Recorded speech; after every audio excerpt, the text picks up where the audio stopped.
안녕하세요. HSK 강사 김은정입니다. 이 시간에는 12월 HSK 6급 시험을 대비해서 대비 특강을 진행해 보도록 하겠습니다. 자, 이번 시간에는 쓰기를 한번 좀 정리를 해보고 싶어서 쓰기 파트를 준비를 했는데요. 아무래도 쓰기 이제 공부를 하시다 보면 여러 가지 이론들이 있잖아요. 많은 좋은 선생님들께서 좋은 책에서도 이렇게 해서 이런 전략을 가지고 이렇게 문제를 풀어라, 쓰기를 임해라 라고 하는데 사실상은 그게 내 걸로 내가 적용시켜서 쓰기 문제를 풀 때 진짜 그 많은 노하우들을 적용하기가 너무 어려워요. 사실 좋은 주옥 같은 그런 전략들이 있어도 쓰기 자체는 내가 그 현장 가서 내가 이 지문이랑 씨름을 하면서 요약을 해야 되기 때문에 사실 되게 버겁거든요. 그래서 오늘 같은 경우에는 짧은 글을 너무 또 길게 하면은 이게 집중력이 좀 흐트러뜨려질 수 있기 때문에 우리가 이 짧은 한 10여 분 동안의 강의 처음부터 끝까지 글을 한번 요약을 직접 저랑 같이 해보는 시간을 가져봤으면 좋겠다고 해서 짧은 글 요약하기 훈련을 한번 해볼 거예요. 이제 보시면 우리가 이제 글을 한 편을 10분 동안에 읽고 그리고 그 글이 없는 상태에서 머릿속에서 암기해서 문장을 요약을 해야 되는 거잖아요. 그러면 이건 짧은 글로도 연습을 할 수가 있어요. 그러니까 평상시에 시험이 조금 아직은 한두 달 정도 준비 기간이 남았다 하시는 분들은 좀 짧은 글부터 한번 차근차근히 시작을 해보시는 게 중요해요. 왜냐하면 쓰기는 뭐 다른 파트들도 마찬가지지만 진짜 운동선수가 운동을 하는 거라고 생각하시는 게 좋아요. 그러니까 계속 지속적으로 훈련을 해서 10분 동안에 처음에는 한 번 읽기도 버거웠는데 조금 훈련을 하다 보면 많이 어렵지 않은 지문들은 2번, 3번까지도 연습을 하면 읽을 수 있거든요. 계속 읽는 연습을 하면 10분을 정해놓고 5분을 정해놓고 짧은 글 같은 경우에는 한 3분 안에 읽어보기 막 이런 식으로 연습을 하시면 충분히 훈련이 가능한 영역이에요. 근데 시간이랑 노력이 필요한 거죠. 그래서 오늘 이 시간에는 짧은 글을 저랑 한번 진짜로 요약하기 훈련을 해볼 거예요. 제가 실질적으로 오프라인 수업에서는 이렇게 진행을 하거든요. 학생들을 두고 이 훈련을 같이 해요. 그러니까 집에서 숙제로 해와라 라고 쓰기를 단 한 번도 그렇게 강의를 해본 적이 없어요. 왜냐면 집에서는 막 보고 쓰잖아요. 해오라 그러면. 근데 사실 우리는 진짜 시험과 같은 상황에서 아무것도 볼 수 없고 머리에만 의존해서 문제를 풀어야 되기 때문에 그 훈련을 저랑 한번 해볼 거예요. 자, 첫 번째. 그러니까 10분 동안에 보통은 한 2-3번은 읽으셔야 되거든요. 그럼 이제 한 글을 봤을 때 한 짧은 글은 한 2-3분을 정해놓고 쭉 읽고요. 덮어놓고 한국어로 얘기를 해보셔야 돼요. 왜냐하면 기승전결, 그러니까 이 인물이 어떤 일을 해서 어떻게 성공했어. 이게 머릿속에 쫙 있어야지 한국어로 우리는 한국 사람이니까 내용이 머릿속에서 박혀 있어야지 그래야지 우리가 쓸 수가 있잖아요. 왜냐하면 서론, 본론, 결론에서 내용이 인물 중심으로 사건이 머릿속에 남아 있어야 그게 걷어가거나 화면이 사라졌을 경우에 기억을 해서 쓸 수가 있기 때문에 그렇기 때문에 한국어로 요약하기는 제한된 시간에 지문을 읽고 인물 중심으로 사건을 파악을 하셔야 돼요. 그래서 주어랑 수어랑 목적어 중심으로 스토리를 파악을 하셔야 돼요.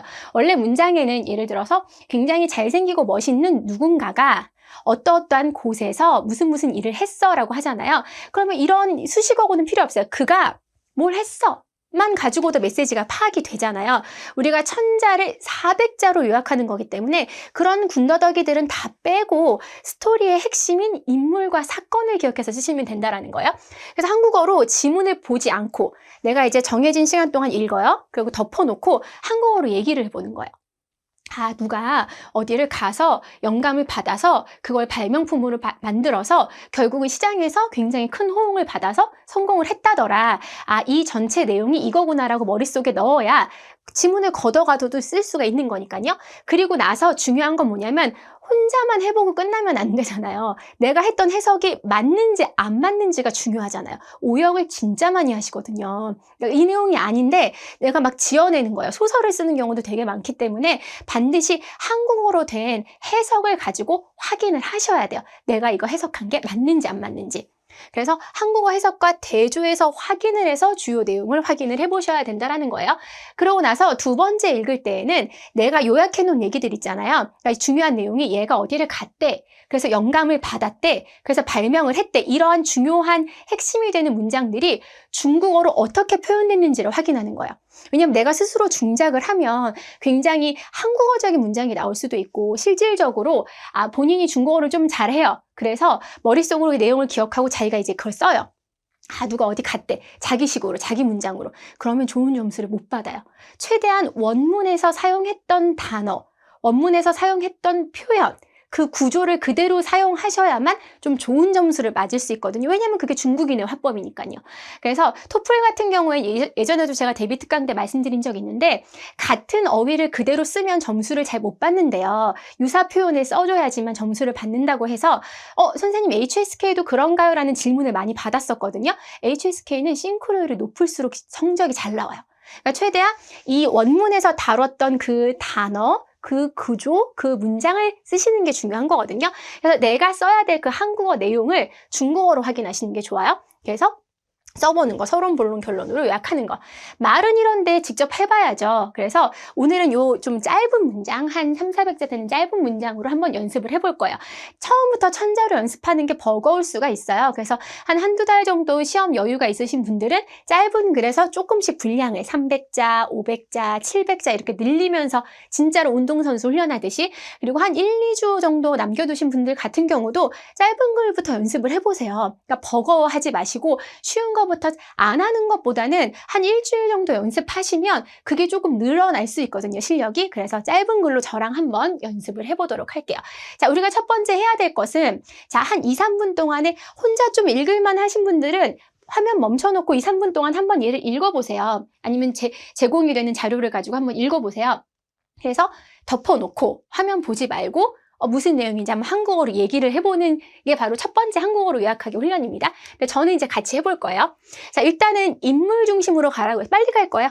요거 타이타이함 어떤 부인이, 아주머니가 부인이 해놓고 주어예요. 뭐 단연간 뭐 끊임없이 이런 거 다 필요 없고 동사. 원망했어요. 누구를? 앞집에 있는 타이타이를. 이게 핵심이에요. 란도어라는 단어가 게으르다라는 단어라서 좀 어려워요. 그래도 주술목만 갑니다. 한 타이타이가 앞집에 있는 뚜이맨더 타이타이를 원망을 했어요. 왜? 근데 이 원망이란 단어도 몰라. 그러면 이제 원망한 내용을 보면 알 거 아니야. 그죠? 나건 위런더 이후, 이건 쉽죠? 그 여자의 옷은 영원히 깨끗하게 빨지 못할 거야. 이거는 간단한 문장이잖아. 봐봐. 그녀가 량이 밖에 빨래를 걸다라는, 말리다라는 뜻인데 몰라도 돼요. 옷이, 더는 다 수식이죠. 그녀가 그 정원에다 걸어놓은 옷이 항상 빤디에 나면은 얼룩이에요. 근데 얼룩을 몰라도 사실은 옷을 깨끗이 못 빤다는 얘기만 살리면 돼요. 요약하는 거니까. 얼룩이 있어. 난 진짜 모르겠어. 걔는 아무리 옷을 빨아도 왜 이 모양인 거지? 여기서 기억을 하는 게, 요가 타이타이가 앞에 있는 타이타이를 원망했어요. 저 여자는 옷을 평생 깨끗이 못 빨 거야 라고만 써도 돼요. 그쵸? 근데 이제 전환이 돼요, 사건이. 하루는 어느 날, 요거 해놓고 민샤 최하오가 굉장히 어려운 표현이에요. 굉장히 관찰력이 뛰어나서 하나도 놓치지 않고 잘 포착해내는 사람을 쓸 때 수식하는 말인데, 앞에 있는 수식이 중요한 게 아니라 그냥 친구가 계속 지금 인물 중심으로 가는 거예요. 이러이러한 친구가, 좋은 말이겠죠. 근데 밝을 명자 있고 뭐 그런가 보다. 아니어도 친구가 한 명 놀러 왔어요. 근데 뭘 발견했냐면, 부시, 아니야. 뭐가 아니야? 앞집에 있는 아주머니 옷이 안 깨끗한 게 아니었어요. 그 세심한 친구가, 마포 하면은 이제 이거 걸레거든요? 수건 같은 걸로 이제 닦아봤겠죠? 근데 저거 타이타이 추앙우샹더 호이즈 하면 이게 먼지를 닦아낸 거예요. 뭐 어디야 닦아서 한 거예요. 근데 여기도 중간중간 탁탁 걸리는 단어들이 있을 거예요. 뭐 걸레라던가 닦다라던가. 근데 추앙우샹에서 뭐가 있나 봐. 봐봐 해놓고 이제 또 대화가 나오죠. 그러니까 앞에서 조금 어려운 표현이 나와도 뒤에서 풀어주는 경우가 있기 때문에 뒤에서 이걸 보시면 돼요. 봐봐, 깨끗하잖아. 알고 보니, 문장 읽다가 알고 보니 나오면 거기 무조건 뒤에, 만약 해석이 안 돼도 뒷문장을 그냥 똑같이 쓰셔야 돼요. 되게 중요한 미스테리가 풀리거나 알고 봤더니 이거야 사건의 실마리가 나오는 부분이어서 여러분이 읽다가 위안라이가 나오면 무조건 정말 신경 써서 보셔야 돼요. 자신의 창문이 더러운 거죠. 그러면 내가 이 문장을 봤을 때 중간중간에 해석이 안 돼도 지금 딱딱 주어수로 목적어만 갔을 때 얘가 원망했고, 왜 저 여자는 왜 이렇게 옷을 깨끗이 못 빨아 했는데 친구가 놀러 왔는데 봤더니 야, 네 창문이 더러운 거잖아 라고 알고 보니까 이 집 창문이 더러웠던 거예요. 그걸 쓰시면 되는 거죠. 자, 그래 놓고서는 통상적으로는 아무리 천자여도 자, 서론, 본론, 결론이 나오고 마지막에 교훈을 주는 경우들이 있어요. 한 사람이 다른 사람의 잘못을 발견하는 것이 뭐보다? 내 자신의 잘못을 발견하는 것보다 쉽대요. 그쵸? 다른 사람의 허물이 더 잘 보이는 거죠. 그래서 다른 사람을 비판하는 것이 내 자신을, 비교문이 계속 나오죠? 내 자신을, 찐타오는 검토하다, 검사하다로 아시잖아요? 반성하다로 쓰이는 경우가 되게 많아요. 더 간단하다. 그러니까 다른 사람의 허물을 더 쉽게 본다라는 얘기로 마무리가 되고 있어요. 자, 그래서 제가 막 이거 되게 어려운 표현인데 익히세요라고 얘기 안 하잖아요. 지금 거의 주어, 수어, 목적어 위주로 이 모든 중요한 표현들, 막 고급 표현들 익히라고 얘기 안 하잖아요. 요약하기예요. 메시지를 따는 게 제일 중요합니다. 그래서 여러분들이 보실 때 이 문장을 혼자 쭉 읽고 2, 3분 동안 그리고 덮어놓고 한국어로 얘기해 보는 거예요. 지금은 제가 여러분들이 보시기 편하라고 그 글을 처음부터 끝까지 다 해석을 해서 적어드렸어요. 근데 지금 제가 이 모든 것들을 다 쓰라는 얘기가 아니라 그냥 덮어놓고 기억력에 의존해서 한 아줌마가 앞집 아줌마를 원망했어. 왜 이렇게 빨래를 못해? 근데 친구가 놀러와서, 친구도 되게 중요한 인물이죠. 인물 중심으로 놀러와서 봤더니 야, 저 앞집의 아줌마가 빨래를 깨끗이 못한 게 아니라 네 창문이 더럽잖아. 창문에 있는 얼룩이 그렇게 보인 거예요. 그래서 다른 사람의 허물이 내 허물보단 더 쉽게 보인다로 마무리 지으면 굉장히 깔끔하게 요약이 되는 거죠. 자, 그럼 이제 중국어로 파악을 하셔야 돼요. 중국어로 지문을 다시 읽어요. 다시 읽는데, 그래요. 어떤 여자가 앞집 여자를 원망했어. 그럼 타이타이가 빠오위엔 뚜이미엔더 타이타이. 그래놓고 시부간징, 옷을 이프가 시부간징 할 거야. 이런 식으로 중국어로 확인을 하라는 거죠. 그래놓고 중국어로 암기해서 이 문장을 써보는 거예요. 그러니까 여러분들 훈련을 하실 때 지금 다시 앞에 돌려보셔서 아니면 가지고 있는 문장을 가지고 보신 다음에 한번 그럼 내가 어떻게 써야 되는지 볼게요. 한 부인이 수년간 계속해서 앞집 부인이 게으르다고 원망을 했대요. 지금 몇 번 봤던 문장이죠. 그래서 보시면 요거 타이타이가 사실 이것만 쓰면 돼요. 빠오옌 했대요. 앞집 여자를. 이렇게 해도 되죠. 여기에 가능하면 뭐 수년간 끊임없이 게으르다고, 이 단어 어렵잖아요. 란두어를 쓰실 수 있으면 란두어를 쓰시고요. 아니면 그냥 빠오옌만 쓰셔도 돼요. 자, 저 여자 옷은 나가 타이타이더 이프로 시작하겠죠. 하나하나. 영원히 깨끗하게 세탁할 수 없을 거야는 어떻게 할까요? 하고 한번 지금 만들어 보세요. 그래놓고 확인하시면 되죠. 그래서 나건 위런데 이프는 영원히 시부간징도 진짜 원문에서 그대로 나왔던 표현이에요. 깨끗이 세탁할 수 없다로 어떻게 쓰면 되지? 원문에 시부간징이라고 써 있어요. 그럼 그거를 외웠다가 그대로 쓰시면 되는 거죠. 3번 갈게요. 자, 보시면 관찰력이 아주 뛰어난 친구가, 관찰력이 아주 뛰어나다라는 표현을 쓰고 싶으면 쓰셔도 되는데 사실상 이것도 수식어구라서 빼도 돼요. 왜냐면 민자, 치우하오 자체가 표현이 너무 어렵잖아요. 그러니까 그거는 안 쓰셔도 상관은 없습니다. 친구가 그녀의 집에 왔어요. 자, 친구가 왔겠죠. 그녀의 집에. 앞집 부인이 옷을 깨끗하게 빨지 않은 게 아니라는 걸 발견했대요. 친구가 와서 파시엔 발견을 했겠죠. 뭐가 아니라는 걸 차근차근히 볼게요. 요거 벙여다오 타지야 잘 파시엔 발견했대요. 뭐가 아니에요?